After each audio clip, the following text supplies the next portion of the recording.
Bu darsimizda ham matnlar bilan ishlab ko'ramiz. Endi ko'proq matnlar bilan ishlaymiz. Word dasturiga kiramiz. Yangi hujjat ochdik mana. Endi xuddi shunga o'xshagan matn tayyorlaymiz. Buni o'zlaring xohlagan matndan yozsang bo'ladi. Men namuna asosida shunga o'xshatib yasab beraman. Bironta so'z yozishimiz kerak. Sizlarga qaranglar.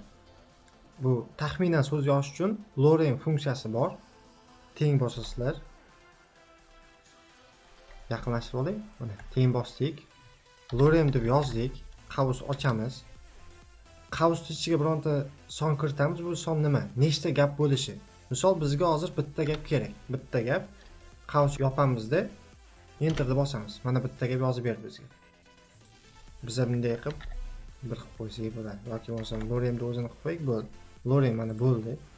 Enter bosib pastga tushamiz. Endi pastidan ko'proq so'z yozamiz. Yana xuddi shunday. Lorem. Endi 3 ta so'z yozaylik. 3 ta gap. Enter. Mana 3 ta gap bo'ldi. Qaranglar. Mana bu ko'rgan bo'lsalaring, orasidagi masofa kichkina.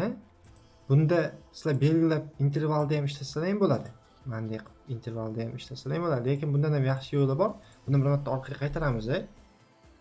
Shift bilan enterni bosamiz. Xuddi shunaqa qilib beradi. Ko'rlaymi? Mana orasidagi masofani kichaytirib beradi. Orqaga qaytaramiz. Shift bilan enterni bossak shunday qilib beradi. Agar biz enter bossak orasini kattartirib beradi. Ko'raysizlarmi? Lekin mana orasi katta bo'ldi. Shift bilan enterni boslang. Birinchi shiftni, keyin enterni boslang, xuddi shunday qilib beradi. Bo'ldi. Shunga o'xshatdik mana.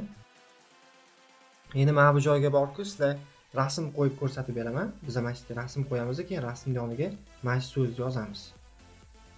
Bu ikkita gapni bo'laylik. Biz saytga kiramiz.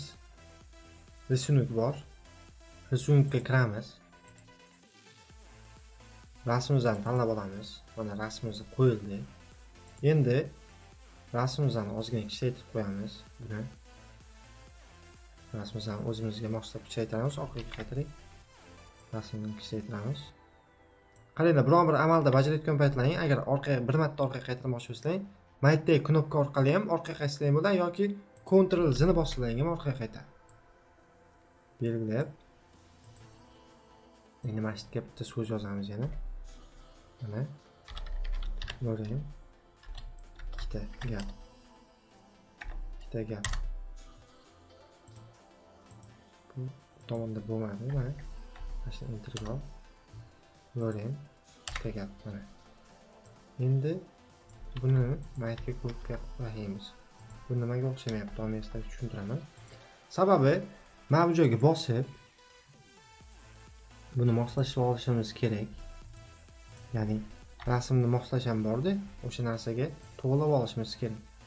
Ko'raysizlarmi? Yoki bo'lmasa formatga kirib polojeniya bo'yicha, mana polojeniya qanday bo'lsa, mana shunga tanlasak, mana. Ko'rlang? Shunday qilib beradi. Mana yerda bitta enter bosib qo'yishimiz kerak. Boya gapimizda bor-ku, qo'shilib ketmasligi kerak.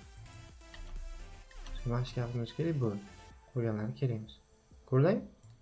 Demak, formatga kirib, polojeniyani tanlab qo'yamiz. Qaysi mos bo'lsa, o'shani tanlab qo'yamiz. Bo'ldi. Endi yana bitta enter bosamiz, pastga tushamiz. Boyaga nimamizni ko'ramiz. Mana yerda yana bitta gap yozamiz.